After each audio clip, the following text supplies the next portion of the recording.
चलिए फ्रेंड्स ये डिस्कस करते हैं। सर्किट्स हम डिस्कस कर रहे हैं। एक क्वेश्चन आपके सामने है इनफाइनाइट सीरीज का। आपको बैटरी टर्मिनल्स के बीच में आर इक्विवेलेंट निकालना है। तो रूल ये है कि उस पैटर्न को आइडेंटिफाई करिए जो अपने आप को बार बार रिपीट कर रहा है। तो 1 ओम और 2 ओम, ये 1 2 ये 1 2, यहाँ से मैं बोल सकता हूँ कि ये सर्किट को काट दिया जा सकता है। और यदि इसके पीछे के टोटल रेजिस्टेंस x है तो इसका भी x होगा। ये 1 ओम हो गया, ये 2 ओम हो गया, और इसके पीछे के एंटायर नेटवर्क का रेजिस्टेंस x है, तो इस पूरे का भी x है as seen by battery terminals. तो ये मुझे मालूम है ये एक 1 ओम है और ये it is something which is less than 2 ओम, क्योंकि 2 और x पैरेलल में है। अगर ये 2 होता तो आंसर 3 आता। अब मुझे ये पता है 1 से बड़ा है और 3 से छोटा है, ऐसा लिख दीजिए। The answer R equivalent lies between 1 and 3। यहाँ सबसे छोटा और यहाँ सबसे बड़ा। अगर ये 2 होता तो ये 3 होता। तो अभी ये मे बी 1.5 है, तो ये 1 और 1.5, ये 2.5 है। 1 और 3 के बीच लाई कर रहा है, तो ठीक है। अब इसकी इक्वेशन बनाते हैं। ये है 2x अपॉन 1 प्लस एक्स। तो सीरीज में है 1 plus 2x upon 1 plus x is equal to x। तो मैं ये सब कर सकता हूँ चाहूँ तो। इसको मैं x माइनस 1 लिख लेता हूँ। हो जाएगा 2x is equal to x square minus 1 square. Sir जो भी हो तरीके sir 2 plus x। Yes sir 2x by 2। ये बनेगा इसमें एक्चुअली ये 2 into x upon 2 plus x. फिर ये 1 और ये सीरीज में है, ये इक्वेशन आएगी। और b की वैल्यू है -1, अतः minus b plus minus under b square minus 4ac upon 2a। ये वाला माइनस हम नहीं लेते हैं, प्लस माइनस में से खाली प्लस लेते हैं। तो r इक्विवेलेंट आ गया 2 ओम। पहला पार्ट था find r equivalent between battery terminals. तो r इक्विवेलेंट इस तरह से इनफाइनाइट सीरीज है, ऐसा उसने बोला है। तो आंसर आ गया 2 ओम्स। 1 से तो बड़ा ही आना था और 3 से छोटा आना था। चलिए अब बैटरी से चलने वाला जो करंट होगा ना, टोटल करंट, ये जो टोटल करंट होगा total B by total R। Total B है 6 और टोटल R है 2, तो ये हो जाएगा 3 एम्पियर। यहाँ तक तो ये 3 एम्पियर आएगा और इसके बाद यहाँ इस ब्रांच में और इन सब के रिजल्टेंट में बटेगा। ये 2 ओम है और इन सब का रिजल्टेंट भी 2 ओम है। तो यहाँ जो करंट आएगा वो 3/2 आएगा और यहाँ भी करंट 3/2 आएगा।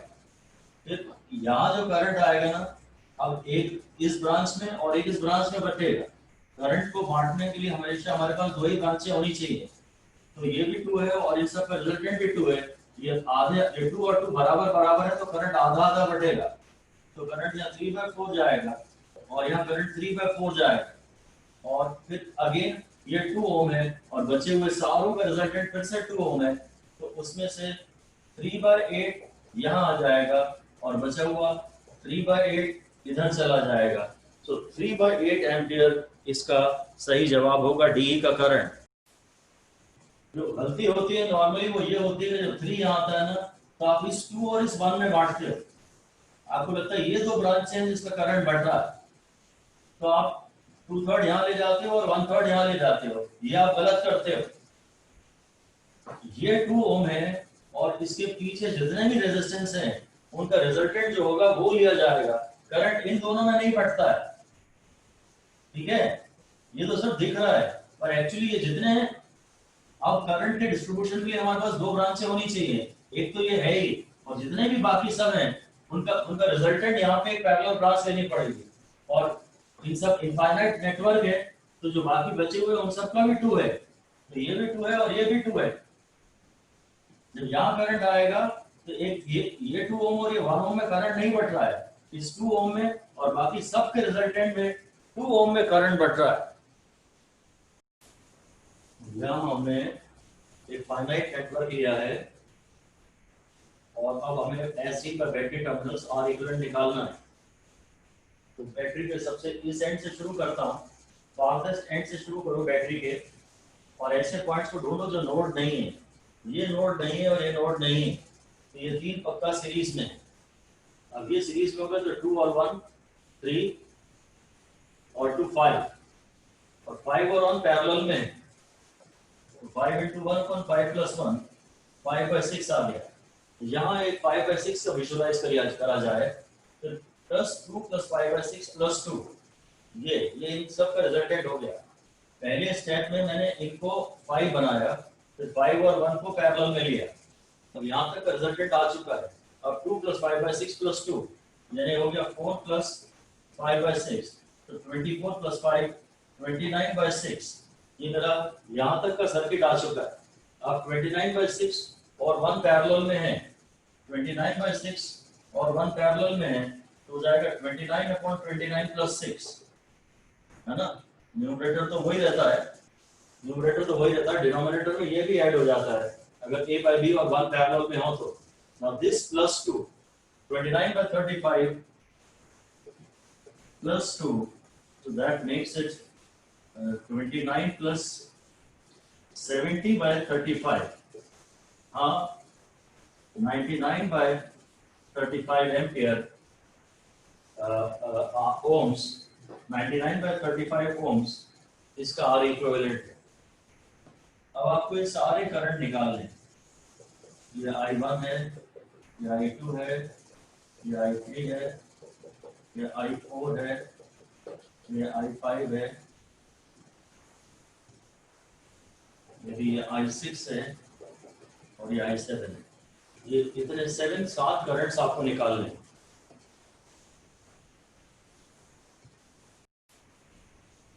चलिए सारे करंट्स निकालते हैं। तो सबसे पहले जो बैटरी से चलने वाला करंट है ये I1 और I7।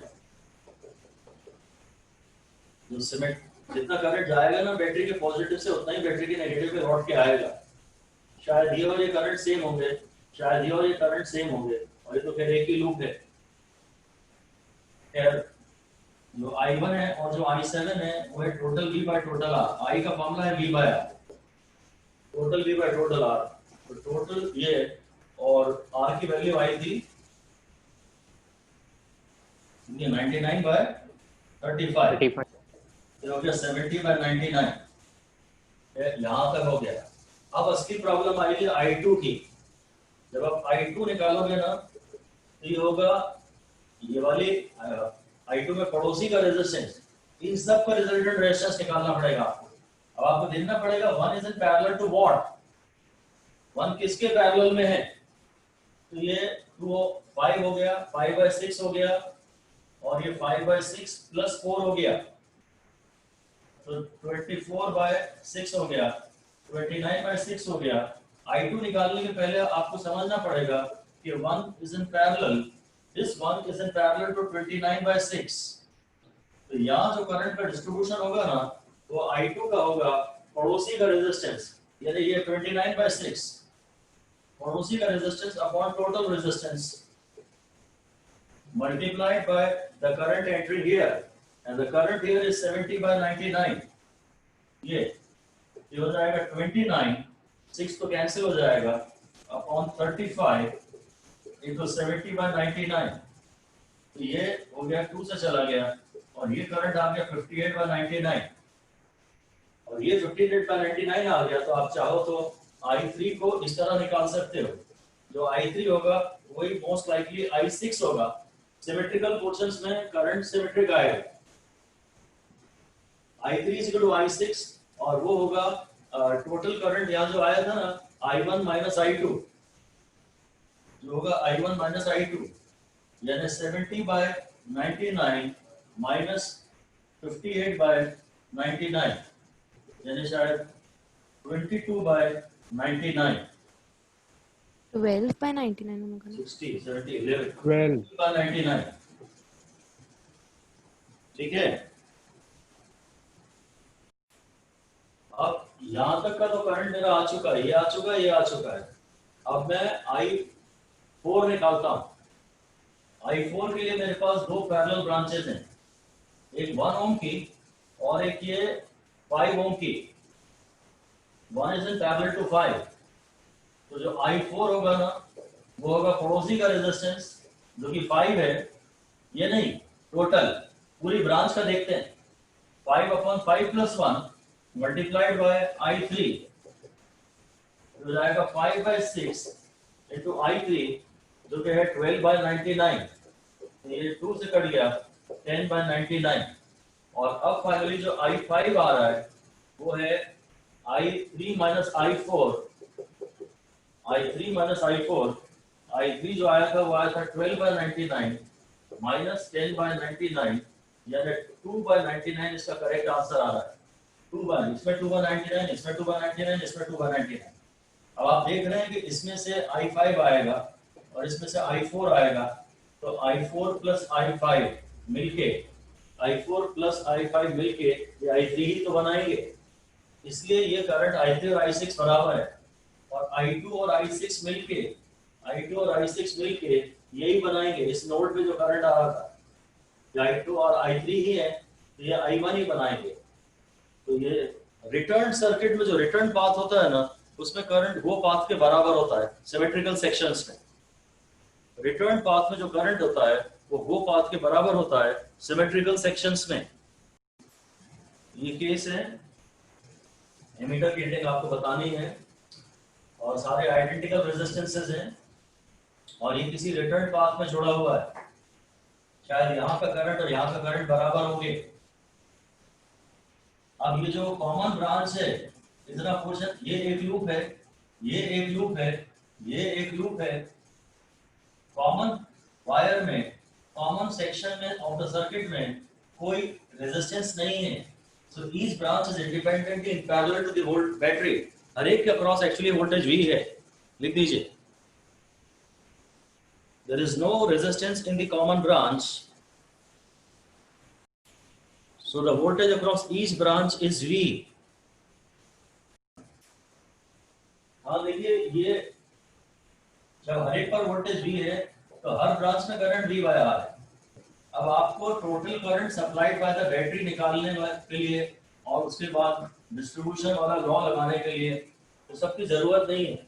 आप इंडिपेंडेंटली हर ब्रांच का करंट जानते हैं, क्योंकि हर एक का वोल्टेज पता है और हर एक का रेजिस्टेंस पता है, तो हर ब्रांच का करंट आप डायरेक्टली जानते हैं।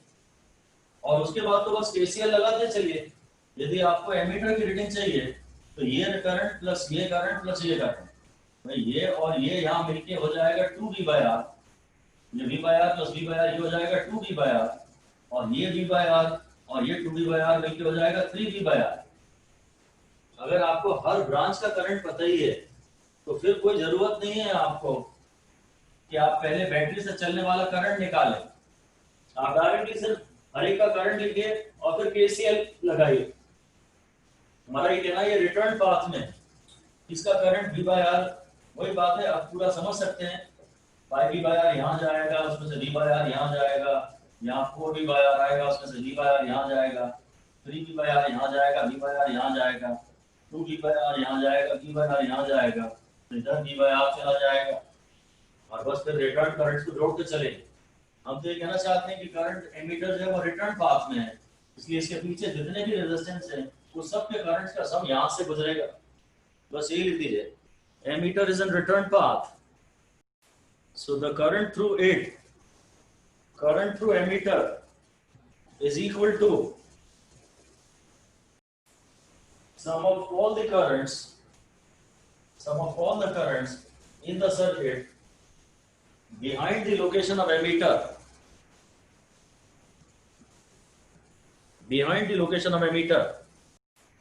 If there is no resistance in common branch, then all the branches are independent of one another. मतलब आपको किसी एक ब्रांच में करंट चाहिए तो आप बाकी सारी करंट्स को इग्नोर कर सकते हैं। अगर आपको इसमें करंट चाहिए तो मान लीजिए बस यही है, बाकी कोई और है ही नहीं। अगर आपको इसमें करंट चाहिए तो मान लीजिए कि खाली ये दो भी नहीं है और ये दो भी नहीं है, बस यही है। अगर एक ब्रांच में करंट चाहिए तो आप बाकी सारी हटा सकते हैं। इसके हटने से इसके वोल्टेज पे या इसके वोल्टेज पे कोई फर्क नहीं पड़ेगा। पर ये बात तब सब सही नहीं है जब यहाँ कॉमन ब्रांच में रेजिस्टेंस होता है। अभी तो यहाँ कुछ भी नहीं है, इसलिए इसके हटने से इसके वोल्टेज पे कोई फर्क नहीं पड़ा, और वोल्टेज में फर्क नहीं पड़ा और रेजिस्टेंस पे भी फर्क नहीं पड़ा। वो तो कंस्ट्रक्शन पे डिपेंड करता है, तो इस ब्रांच के करंट पे भी डिपेंड नहीं कर फर्क पड़ा। हर ब्रांच का करंट अभी इंडिपेंडेंटली V by R है। सुनिए, ठीक है। वाला नेक्स्ट क्वेश्चन है, आप देख रहे हैं इनफाइनाइट जीपी है, डिक्रीजिंग जीपी है, बेसिकली डिक्रीजिंग जीपी है। अगर आपको फॉर्मूला याद नहीं है तो पहले 2 का रेजिस्टेंस ऐड कर दीजिए और फुर्सत में बैठे हो तो 3 का ऐड कर दीजिए। ये तो बहुत छोटा है, तो आंसर जो है वो करीब 1.25 आवर से थोड़ा बड़ा जो भी नेक्स्ट ऑप्शन दिया है, अगर आप फॉर्मूला भूल गए हैं तो। वरना फॉर्मूला है A/1 minus common ratio, first term decreasing GP है and sum up to infinity. Sum up to infinity का ये फॉर्मूला है और ये काफी इंपॉर्टेंट है। डिक्रीजिंग जीपी, फर्स्ट टर्म है R upon 1 minus second upon first, ये है 1/4। ये R अपॉन 3/4 है, ये 4R/3 है, 1.33 R है। खाली 2 के रेजिस्टेंस से ही मुझे समझ में आ गया था कि 1.25 R। इसके बाद के सारे टर्म्स और छोटे छोटे होते जा रहे थे तो उनका कंट्रीब्यूशन नेग्लिजिबल होता जा रहा था। तो पहले 2 या 3 या 4 जितने आप आसानी से ऐड कर सकते हैं उतने ऐड कर दीजिए और बस उससे थोड़ा सा बड़ा। हाँ, ये पहले 2-3 हमें टर्म्स जो है वो समझा देते हैं, ये पैरेलल में है। तो 1/R equal to 1/R plus 1/4R plus 1/8R। फिर ऑब्वियसली इसके बाद भी ऐसी ही सीरीज चल रही होगी। तो 1/R इक्विवेलेंट की सीरीज जो है वो जीपी में, तो पहला टर्म अपन 1 माइनस सेकेंड अपॉन फर्स्ट, तो 1/R अपॉन 3/4, तो जगह 4/3R। पर ये 1/R इक्विवेलेंट है, तो जो R इक्विवेलेंट है वो 3/4R है। इस फॉर्मूले में एक ही रिस्क है कि आप बाद में इन्वर्स करना शायद भूल सकते हो, 1/R को पलटना जरूरी है। एक बात मुझे शुरू से ही क्लियर थी कि पहला रेजिस्टेंस R है और बाकी सब पैरेलल में है, तो इतना तो पक्का है कि आंसर R से तो छोटा ही आएगा। वो भी आपको 4/3R बोलने से बचा लेगा। लिख दीजिए, first resistance is in parallel, R is in parallel, या बाकी सारे R के पैरेलल में है, so the answer will be less than R। इसलिए 4/3R पॉसिबल ही नहीं है, तो आप अपनी गलती ढूंढ लेंगे। और ये दोनों इस समय मुझे बैटरी का वोल्टेज बताना, ये वोल्टेज दिया हुआ है सीरीज में, तो करंट सेम है, तो इसका V/R और इसका V/R सेम है, करंट सेम है, I1 is equal to I2, तो 4/2 इज इक्वल टू ये V3/3। इसमें वोल्टेज को V3 कह रहे हैं, तो V3 इज इक्वल टू 6, और जो टोटल वोल्टेज है वो V2 यानी voltage across 2 ohm resistance plus V3 है। इस पे वोल्टेज 4 वोल्ट है, तो इस पे वोल्टेज 6 वोल्ट है, और इसका मतलब टोटल अप्लाइड वोल्टेज 10 वोल्ट है। अब इस नए डायग्राम में आपको पॉइंट सी का वोल्टेज निकालना है। 10/3 पॉइंट सी का पोटेंशियल वोल्टेज यानी एक्चुअली यहाँ पॉइंट सी का पोटेंशियल चाहिए। किन्हीं दो पॉइंट्स के बीच में पोटेंशियल डिफरेंस नहीं चाहिए, किसी एक रेजिस्टेंस पे ड्रॉप नहीं चाहिए, पॉइंट सी का पोटेंशियल चाहिए। अब मैंने आपसे मांगा है, एक्चुअली ये सर्किट सेम है, यहाँ हम पॉइंट बी के पोटेंशियल की बात कर सकते थे, हालांकि हमने सिर्फ अभी तो इस सर्किट में ये वोल्टेज है कि टोटल मांगा था, टोटल आया था 10। अब वही 10 वोल्ट मैंने 2000 और 3000 पे लगा दिया, और सी का वोल्टेज चाहिए, तो सी का जो वोल्टेज है वो इस पर ड्रॉप के बराबर है। यहाँ पर मेरे जो वोल्टेज है, वोल्टेज ये जो लीडेज है इसके बराबर है। मैं फॉर्मूला लगाना चाहता हूँ, या तो मैं पूरे सर्किट का V बाय आर इक्विवेलेंट निकाल लेता, इसका I निकाल लेता, और फिर इसका E तो इसका R इसका V डैश हो जाता। फॉर्मूले से देखते हैं क्या करते हैं। I equal to V by R, तो करंट सेम है, करंट सेम है, तो वोल्टेज का बंटवारा रेजिस्टेंस के डायरेक्ट प्रोपोर्शन में होता है। यानी अगर आपको स्क्वायर वोल्टेज चाहिए तो इसी का resistance upon total resistance multiplied by total voltage, तो 3 बाय 5 इंटू 10 हो जाता, वो 6 वोल्ट हो जाता। जो यहाँ ड्रॉप है वो 6 वोल्ट है, और असली बात है कि ये 0 वोल्ट है और यहाँ ड्रॉप 6 वोल्ट है। इसका मतलब ये 6 वोल्ट का पोटेंशियल रहा होगा। जरूर 10 में से मुझे पूरी कहानी क्लियर हो गई। ये 4 वोल्ट 10 में से ये पॉइंट भी 10 वोल्ट का पोटेंशियल है, इसका पोटेंशियल 10 वोल्ट का है। 10 में से 4 यहाँ गिर गया, इसका वोल्टेज 6, उसका पोटेंशियल 6 वोल्ट बचा, और यहाँ जो ड्रॉप हो गया फिर वो पूरा 6 वोल्ट है। हमें ये भी पता है कि बैटरी के नेगेटिव से जो रेजिस्टेंस जुड़ा होता है, बैटरी के नेगेटिव से जो रेजिस्टेंस जुड़ा होता है, उस पर जो ड्रॉप होता है वो उसके प्रीसीडिंग पॉइंट का जंक्शन का पोटेंशियल होता है। ठीक है ना, क्योंकि यहाँ तो 0 होना ही है, तो जो भी यहाँ पोटेंशियल है वो पूरा यहाँ ड्रॉप तो होगा। ठीक है, हमने इन दोनों सर्किट्स को एक्चुअली मिला के ये दिया है, और मैं बी और सी में पोटेंशियल डिफरेंस जानना चाह रहा हूं। मैंने वीसीबी पूछा है, वीसीबी का वैसे मतलब होता है वीसी माइनस वीबी, वीसी माइनस वीबी। अब ये दोनों एक्चुअली 6 माइनस 6 आएंगे, 0 वोल्ट इसका आंसर आ जाए, क्योंकि इसका और इसका जो रेशियो है भाई, इसका रेशियो है, और वोल्टेज का बंटवारा रेशियो के डायरेक्ट प्रोपोर्शन में होता है। 10 वोल्ट को इधर 2 और 3 में डिस्ट्रीब्यूट होना है, और 10 वोल्ट को इधर 2000 और 3000 में डिस्ट्रीब्यूट होना है। कैलकुलेशन की कोई खास जरूरत नहीं है, सिमेट्री है, रेशियो मैच कर रहे हैं, इसलिए इनके वोल्टेज इन पर सेम गिरेंगे, तो इनका पोटेंशियल सेम होगा। सिमेट्री है, पोटेंशियल यहाँ पे वोल्टेज सेम गिरेंगे, इनका पोटेंशियल सेम होगा, और इसलिए पोटेंशियल डिफरेंस 0 है। मैं इसके बाद आपको पढ़ा रहा हूँ ये बैलेंस्ड व्हीटस्टोन ब्रिज, उसी का बैकग्राउंड डेवलप करने की अपनी बात की थी अभी पिछले क्वेश्चन में। आप समझते हैं कि अगर ये रेशियो मैच कर रहे हैं और यहाँ पर अगर कॉमन ब्रांच में कोई रेजिस्टेंस नहीं है, हालांकि अगर कॉमन ब्रांच में रेजिस्टेंस भी होगा और ये रेशियो मैच करेंगे, अगर कॉमन ब्रांच में रेजिस्टेंस भी होगा और ये रेशियो मैच करेंगे, तो इस ब्रांच में ये ब्रिज है, इसमें कोई करंट नहीं जाएगा। हमारा कहना है इस सर्किट में 1 2 3 4 नोड्स हैं, 4 नोड्स हैं, और 1 2 3 4 और ये 5 रेजिस्टेंस है। ये गैल्वेनोमीटर है, और गैल्वेनोमीटर के रेजिस्टेंस को हम लोग जी कहते हैं। गैल्वेनोमीटर एक इंस्ट्रूमेंट है जो करंट नापता है, अब उसका भी तो कोई ना कोई रेजिस्टेंस होगा। गैल्वेनोमीटर के रेजिस्टेंस को भी कभी कभी हम जी कहते हैं, और एक बार हमने कंडक्टेंस को भी जी कहा था, तो जी थोड़ा रिस्की हो जाता है। गैल्वेनोमीटर का रेजिस्टेंस जी है, और वैसे कंडक्टेंस को जी से डिनोट करते हैं।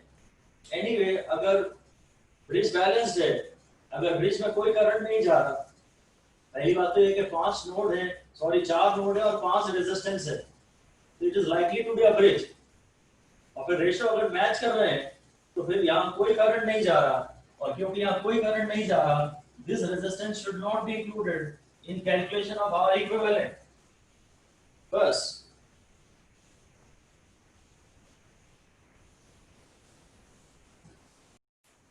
अगर बाय चांस ये हो रेशियो, ये R1 है और ये XR1 है, और ये R2 है और ये XR2 है, और अब ब्रिज बैलेंस्ड है और हमने ब्रिज हटा दिया है, तो ब्रिज के हटाते ही ये नोड खत्म हो गई।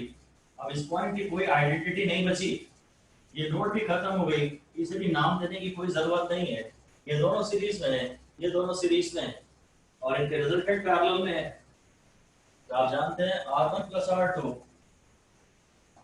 and X into R1 plus R2 are in parallel। मैं ये मान सकता हूं कि 1 into R1 plus R2 and X into R1 plus R2 parallel में है, तो ये ब्रांच और ये ब्रांच पैरेलल में है, तो अब इनका रिजल्टेंट जो आएगा वो आएगा 1 into x upon 1 plus x और फिर R1 plus R2। आपके आंसर के डायमेंशन रेजिस्टेंस के होने चाहिए, इसलिए R1 plus R2 अपॉन में तो आएगा नहीं, R इक्विवेलेंट के सामने R1 plus R2 आएगा। तो ये भी आप एक चाहें तो शॉर्टकट डेवलप कर सकते हैं, हालांकि सवाल हमेशा बेसिक से ही हो बेहतर है। इस क्वेश्चन में आपको R equivalent between the battery terminals बताना है।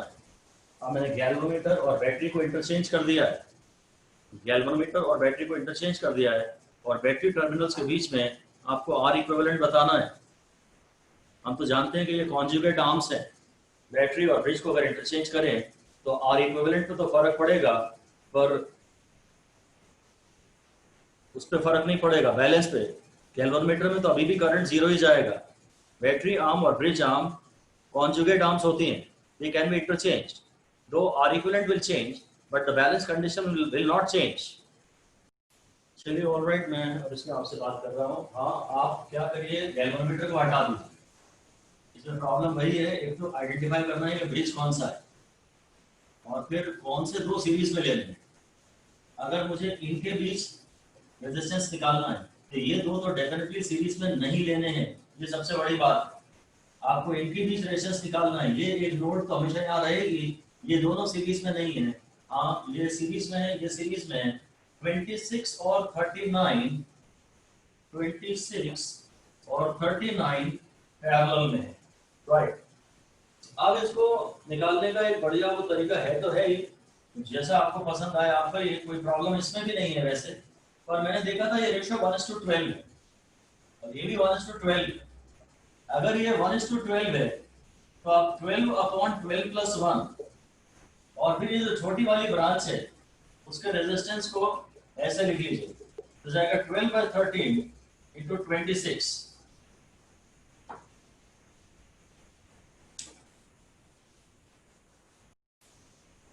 अब रेशियो जो यहाँ लेंगे ना, वो इसीलिए हमेशा बेसिक से बेटर है।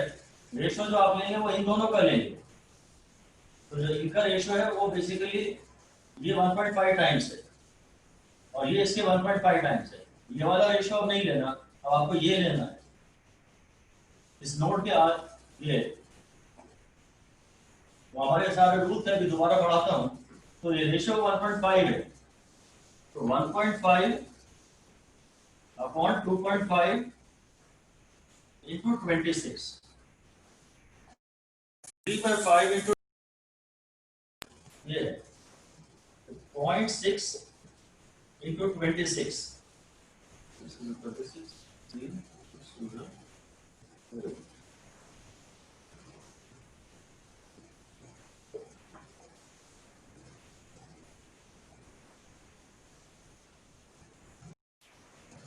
बेसिकली जब ये ब्रिज गैल्वेनोमीटर मैंने हटाया तो ये दोनों सीरीज में, ये दोनों सीरीज में, तो 26 और 39, 26 और 39, तो अब अगर आप करोगे भी तो वो 26 into 39 अपॉन 26 + 39 आएगा।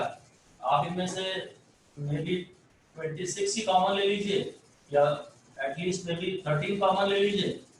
13 कॉमन लेते हैं तो ये 2 into 39 अपॉन ये 13 कॉमन लेते हैं तो ये आएगा 2 और ये 3, 2 into 2/5 into 39, तो 0.4 into 39। तो बेसिक मेथड ये है, ये बेसिक मेथड है, कुछ कॉमन ले लें तो, और अदरवाइज ऐसा भी कुछ कर सकते हैं कि ये इनका रेशियो 1.5 है तो x अपॉन x + 1 into छोटी वाली ब्रांच का R equivalent. Best method, of course, are always the basic methods.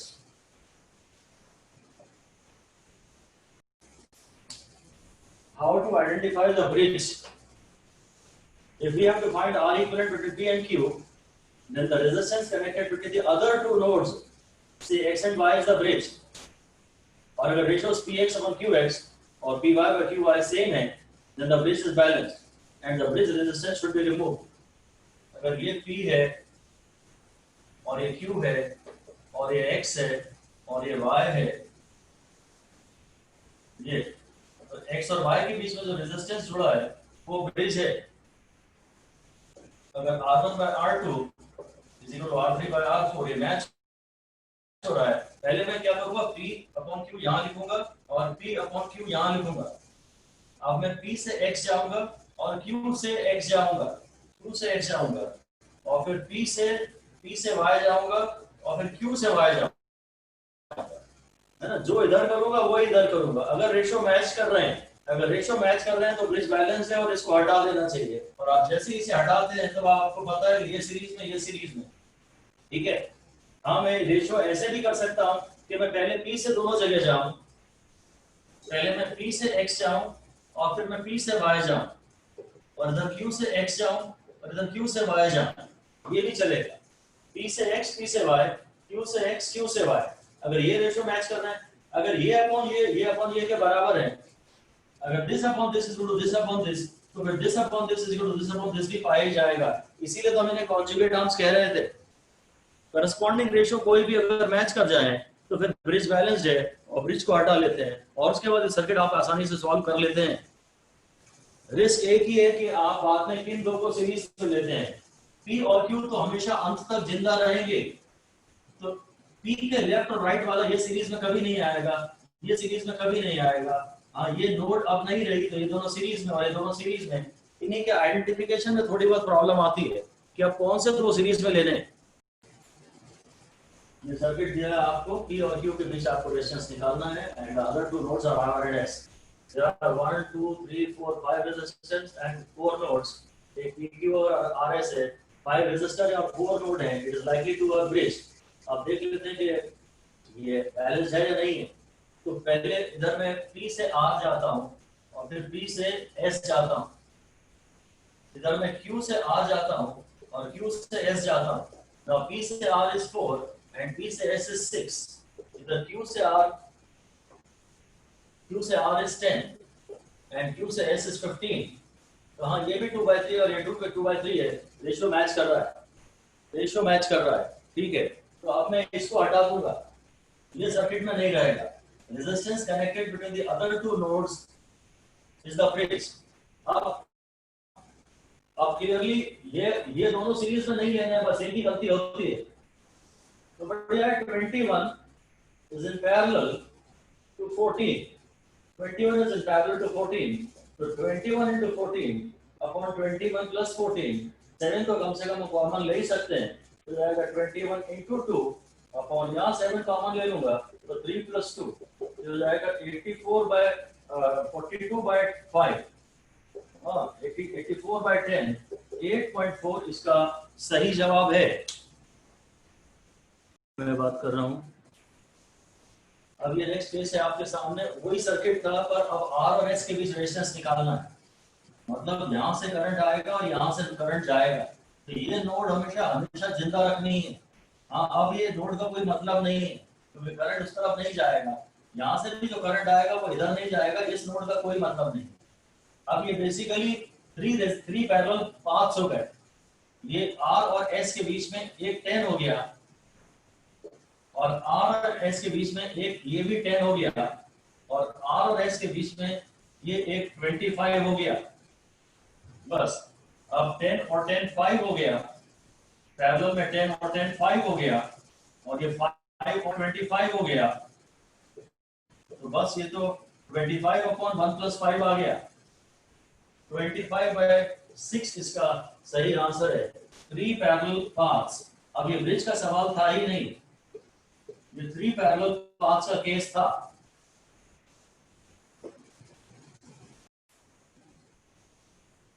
इन्होंने जैसे ही हमें कहा R और S के बीच रेजिस्टेंस निकालना है इक्विवेलेंट, और हम देख रहे हैं कि एक रेजिस्टेंस तो डायरेक्टली यहाँ जुड़ा है, तो फिर तो ये ब्रिज है ही नहीं।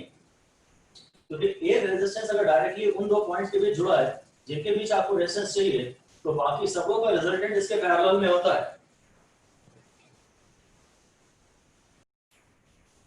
ये हम एक स्टेटमेंट लिख सकते हैं, काफी इंपॉर्टेंट स्टेटमेंट है। If one resistor is directly connected between the points across which R equivalent is to be calculated, then it is not a bridge. Resultant of all the remaining must be parallel to this one. बाकी सब का resultant इसके parallel में है।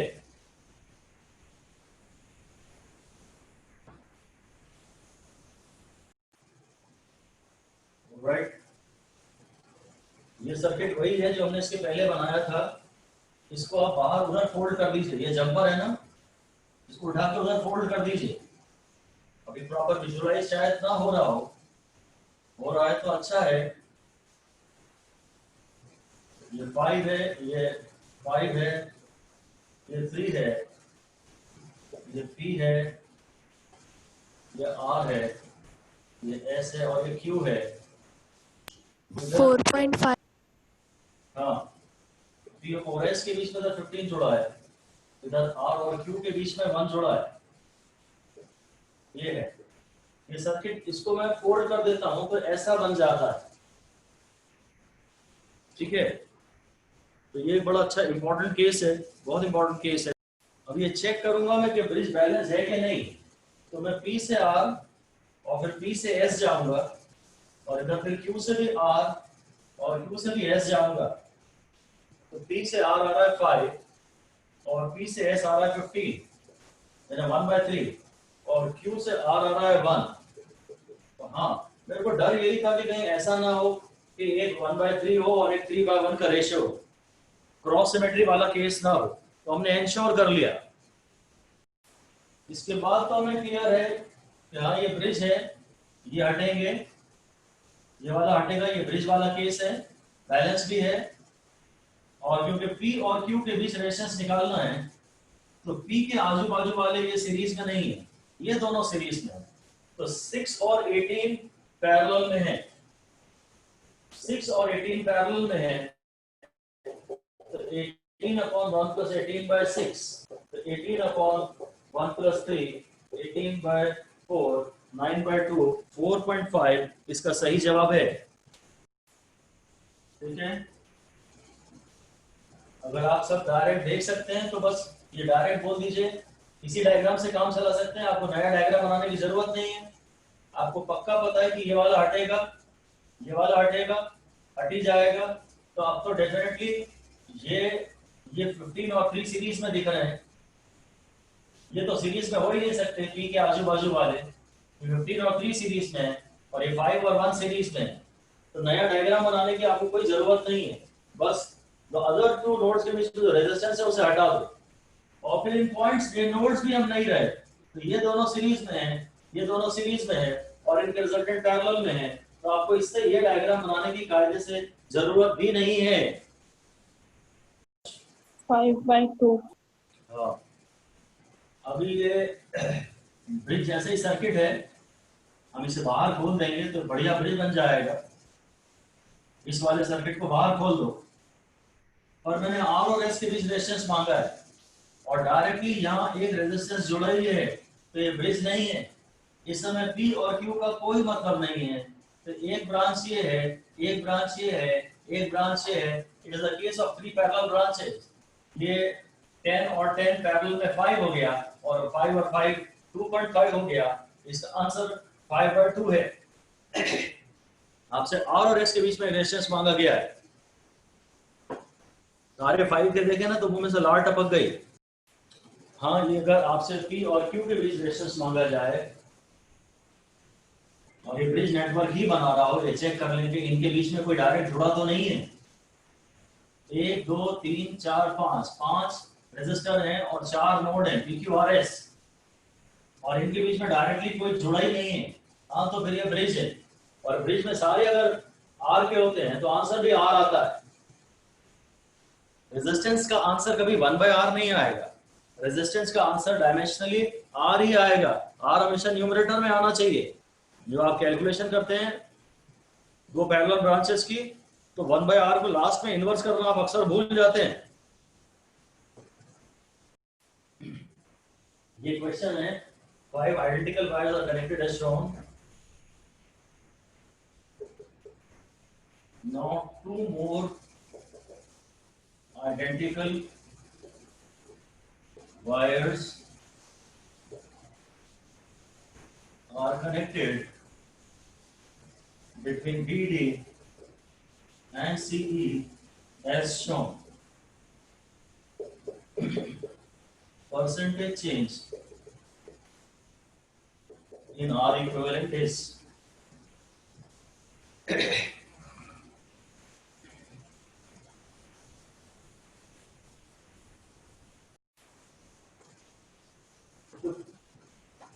अगर इसमें सारे resistance R के हैं तो जब ये नहीं कनेक्टेड है तो 1 2 3 4 5 जो R1 है ना सर्किट का जो पुराना रेजिस्टेंस है वो है 5R और जब आप यहाँ भी जोड़ दोगे ना तो ये पोर्शन बच जाएगा ब्रिज 1 2 3 4 5 और ब्रिज में सारे आर के हैं तो ये आर है तो ये एक आर हो गया और ये एक आर हो गया और एक ये आर हो गया तो R2 हो गया 5R सॉरी 3R क्योंकि इन पांचों का रिजल्टेंट अब R है और परसेंटेज चेंज का मतलब होता है नया माइनस पुराना अपॉन पुराना इनटू 100 ये आपको निकालना है तो 3R minus 5R upon 5R ये अपॉन क्या कर रहे हैं वो बड़ा इंपॉर्टेंट है नया माइनस पुराना तो ठीक है अपॉन पुराना ये काफी इंपॉर्टेंट बात है so minus 2/5 into 100 so minus 40% is the correct answer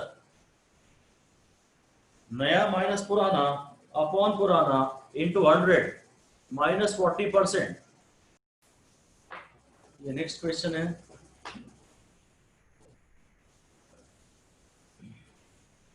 let us find the value of x for which no heat is produced in the 5 ohm resistor। Heat produce की बात तो आप समझते हैं अगर इसमें से करंट ना जाए तो यहाँ हीट पैदा नहीं होगी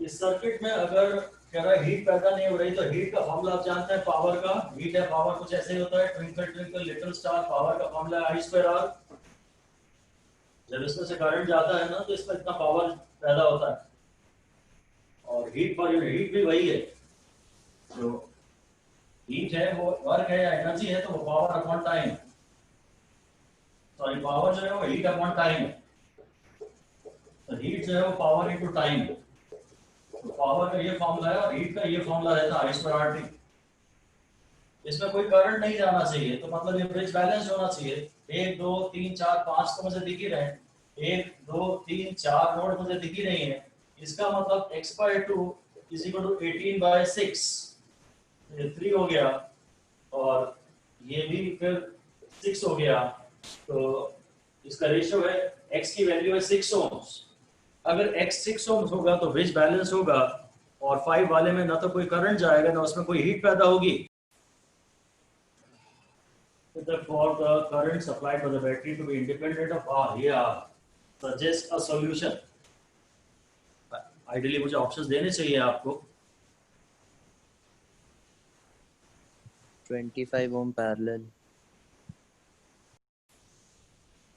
इसमें ऑप्शंस ऐड कर दिए हमने 25 in parallel to BC या 160 ohm in series in the branch CD both 1 and 2 या only 1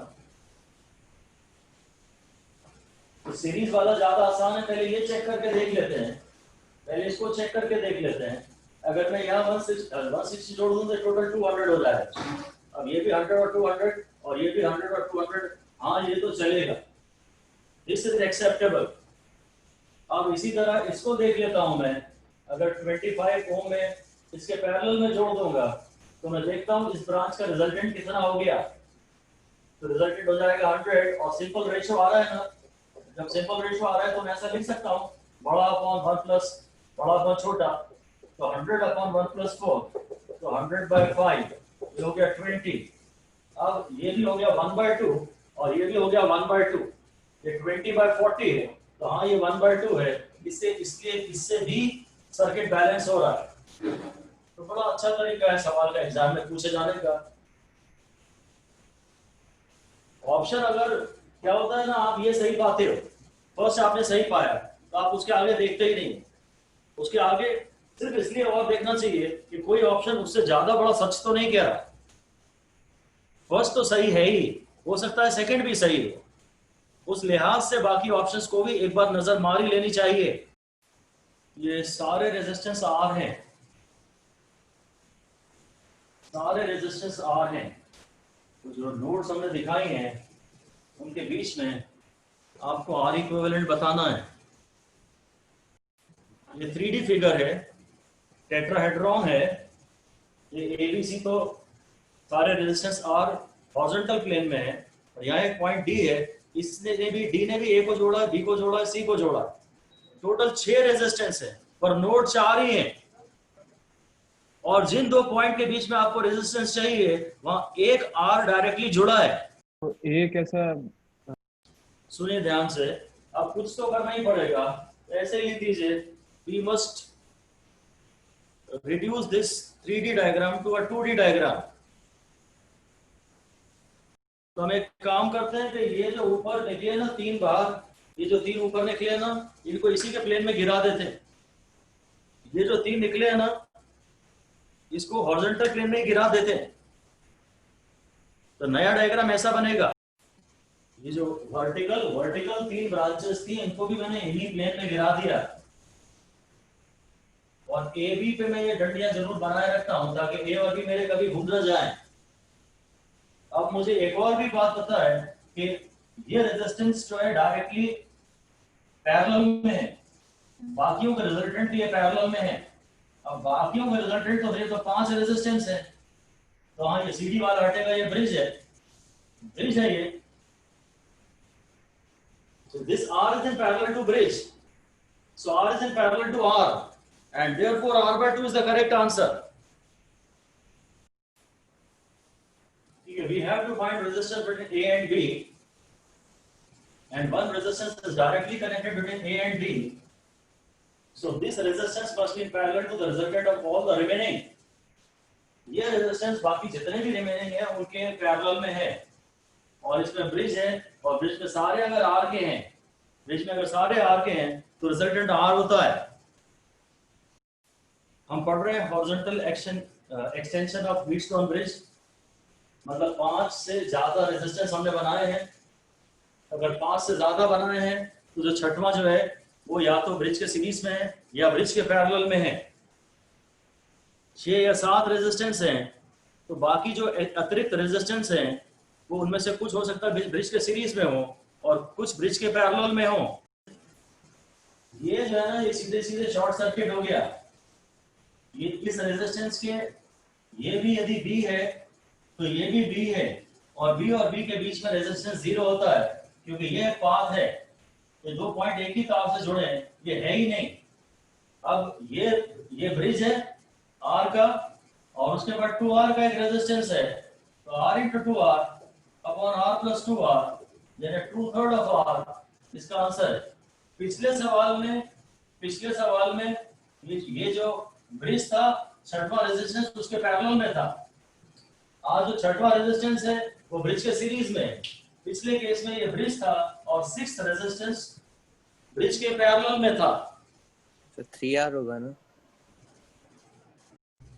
हाँ ये सॉरी सीरीज में डायरेक्ट R ऐड हो गया। ये सीरीज में ये R हो गया और ये 2R हो गया। हाँ तो R इक्विवेलेंट सॉरी 3R हो गया, क्योंकि ये सब सीरीज में है।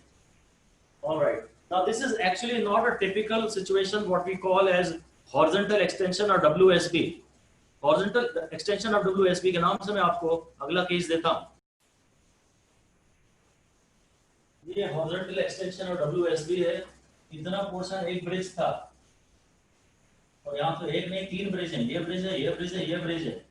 ये एक टिपिकल सर्किट हुआ करता था जिसमें ये ब्रिज था।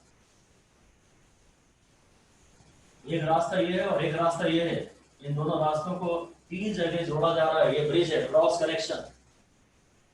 आप जानते हैं कि रेशियो मैच कर रहे हैं, और ये रेशियो सारे मैच कर रहे हैं, तो बस आपको पता है जो ड्रॉप यहाँ होगा वही ड्रॉप यहाँ होगा। आप ये भी समझते हैं अगर ये A है, ये B है, ये C है और ये D है और ये E है, तो आप समझते हैं कि E is less than VD, is less than VC, is less than VB, is less than VA, है ना। और इसी तरह अगर ये F और G और ये H है, तो हम ये भी समझते हैं VB is equal to VF, VC is equal to VG and VD is equal to VH। और पोटेंशियल डिफरेंस नहीं है तो ये रेजिस्टेंस हट जाएंगे। ये रेजिस्टेंस भी नहीं है, ये रेजिस्टेंस भी नहीं है, ये रेजिस्टेंस भी नहीं है। अब ये सीरीज में है, ठीक है, 3 और 3 6 और 7 13 और 26 पैरेलल में है। अगर ये 13 आएगा तो इसका दुगना 26 ही आएगा। नीचे सारे रेजिस्टेंसेस डबल है, तो नीचे की पूरी ब्रांच का रेजिस्टेंस ऊपर की ब्रांच के रेजिस्टेंस का डबल ही आएगा बस। तो फिर तो ये हो गया 26 अपॉन 1 प्लस 26 बाय 13, तो 26 अपॉन 3।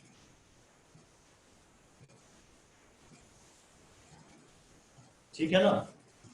इसमें वो सवाल भी आप जानते ही हैं कि ये इंफिनिटी तक जा सकता था जीपी, ये ऐसा हो सकता था 1 2 4 8 और ऐसे ही यदि ये भी इंफिनिटी तक 2 8 फिर 4 जा 32 है ना, ट्वाइस, ये ट्वाइस 2 टाइम्स हो रहा है, तो 2 4 8 16 ऐसा इंफिनिटी तक जा सकता था। ये यहाँ पे भी कुछ रहेगा, यहाँ पे भी कुछ रहेगा, यहाँ पे भी कुछ रहेगा, and this continues up to infinity. तो ऊपर एक जीपी आ जाएगी, नीचे एक जीपी आ जाएगी। चलिए ये कब 1 में होना चाहिए, सॉरी, ये 1 1/2 1/4 1/8 ऐसा होना चाहिए, ये 1/2 1/4 1/8 और ये 1/16 ऐसा होना चाहिए, क्योंकि डिक्रीजिंग जीपी होनी चाहिए। ये डिक्रीजिंग जीपी में अगर है तो इंफिनिटी तक का भी केस हम ले सकते हैं।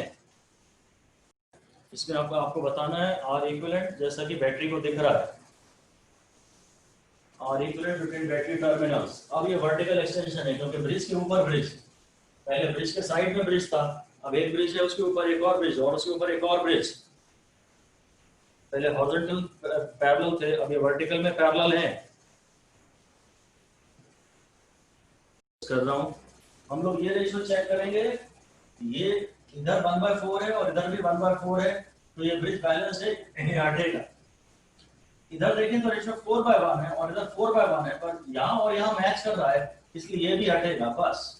अब ये 3 ब्रांचेस पैरेलल में है, 2 और 2 4 हो गया, ये 4 और 4 पैरेलल में 2 हो गया, और 2 और 16 पैरेलल में है, ये 4 हो गया, ये 4 हो गया, 4 और 4 पैरेलल में 2 हो गया, 2 और 16, तो 16 अपॉन 1 प्लस 16/2, तो 16 अपॉन 1 प्लस 8, तो 16/9 आर इक्विवेलेंट है।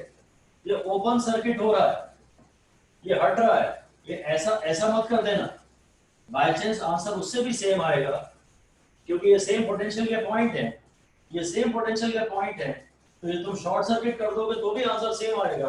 और हम फंडामेंटली तो इसे ओपन सर्किट करते हैं, ये है ही नहीं, यहाँ करंट जा ही नहीं रहा।